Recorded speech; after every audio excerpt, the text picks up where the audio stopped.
Welcome back to The Explainer. I am absolutely thrilled to have you here today because we are embarking on a massive reality-bending geopolitical thought experiment. Usually we look backward, right? We look at history to figure out how our world was shaped. But today we are going to take a deeply ingrained global constant and completely flip it on its head. We're talking about exploring a scenario that would permanently alter the entire balance of global power, global economies, and diplomacy as we know it. Okay, let's dive into this. What if Switzerland, the ultimate neutral ground, right? The universal safe haven, what if they abandoned their absolute neutrality? And not just to join some existing alliance, but to actually lead a brand new global superpower. It's kind of a jarring thought, isn't it? I mean, we're so used to thinking of this nation as a quiet, peaceful observer. But the reality of their actual capabilities, well, it suggests they could be something far, far more formidable. To really wrap our heads around the massive scale of this shockwave, we have to look at this specific year, 1815. That is the year of the Congress of Vienna. And since that exact year, Switzerland has maintained a stance of absolute unwavering neutrality. Think about that for a second. It has survived world wars, cold wars, literally raging right on its borders, all without firing a single shot in anger. Breaking a streak that goes back over 2 centuries wouldn't just be a minor policy shift, it would be an absolute earthquake. The very foundation of international relations would just crack. But to grasp how this relatively small country could suddenly project such immense power, we first got to look at the physical reality of the nation itself. Section 1. The Fortress. The National Redoubt. Now, what's really interesting about this slide is the wild contrast here. Because when most of us picture Switzerland, we just picture the surface, right? Majestic Alps, world-famous chocolate, precision watches.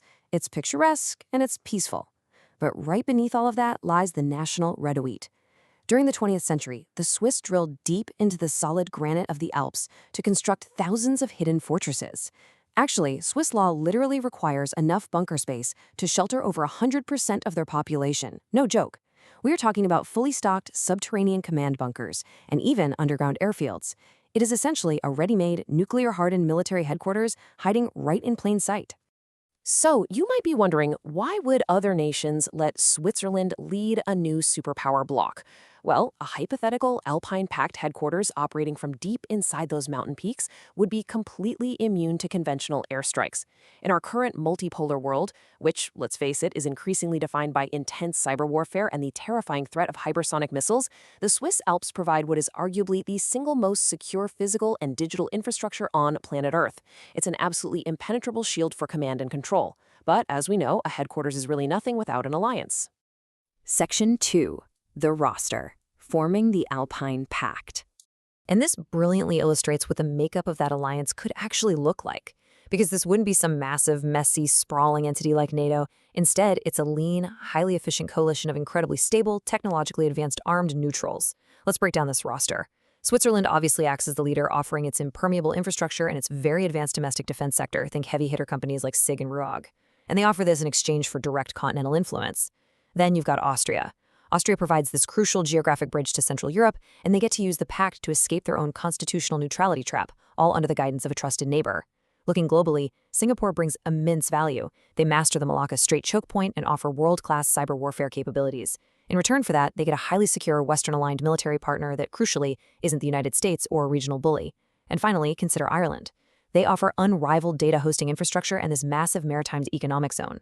Through the Alpine Pact, Ireland secures robust defense for their highly vulnerable undersea transatlantic data cables, and they do the whole shebang without ever having to join NATO.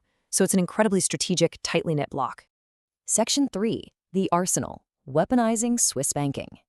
Now, as fascinating as that military roster is, we really need to escalate the stakes here because the real weapon of this hypothetical Alpine Pact, it isn't found in a missile silo. It is literally found in a bank vault. For centuries, the very definition of a Swiss bank account has been a neutral safe haven. It's where the world kept its wealth precisely because the Swiss did not take sides. But if Switzerland leads a military alliance, that old definition is crossed out entirely. The new reality? An active geopolitical weapon. The Swiss franc and those legendary Swiss vaults would instantly transform from passive storage into terrifying tools of geopolitical warfare. Let's walk through exactly how this financial shield operates in practice. Step 1 is the trigger, abandoning absolute neutrality. In step 2, the true power is unleashed. The Alpine Pact could instantly freeze the private assets, corporate holdings, and gold reserves of literally any foreign adversary. Imagine the sheer panic, the sheer terror, for wealthy elites and foreign governments all over the world, as they abruptly realize their so-called secure assets are now directly funding a hostile military alliance. There's no way around it. And that naturally leads right into step 3, a massive chaotic flight of global capital. We're talking trillions of dollars scrambling out of Europe, desperately seeking alternative hubs like Dubai or Hong Kong. The entire global financial system would be rewritten overnight. But of course, you can't execute a shift of this massive magnitude without some severe collateral damage. Section 4, the fallout, the death of Geneva diplomacy. Just look at Geneva yesterday versus Geneva tomorrow. Currently, Geneva is the proud host of the United Nations European headquarters. It's the home of the Red Cross, right? It's the go-to location for countless international mediation summits. But if Switzerland takes a definitive military side, Geneva's status as a neutral ground just instantly evaporates. Poof, gone. Tomorrow's Geneva becomes a fortified gatekeeper.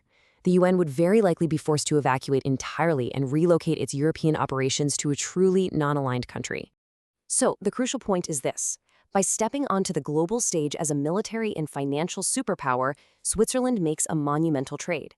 It permanently trades its historic role as the world's default mediator to become one of its most formidable, heavily fortified gatekeepers. The world would instantly lose its primary default venue for those quiet, back-channel peace talks and subtle diplomacy.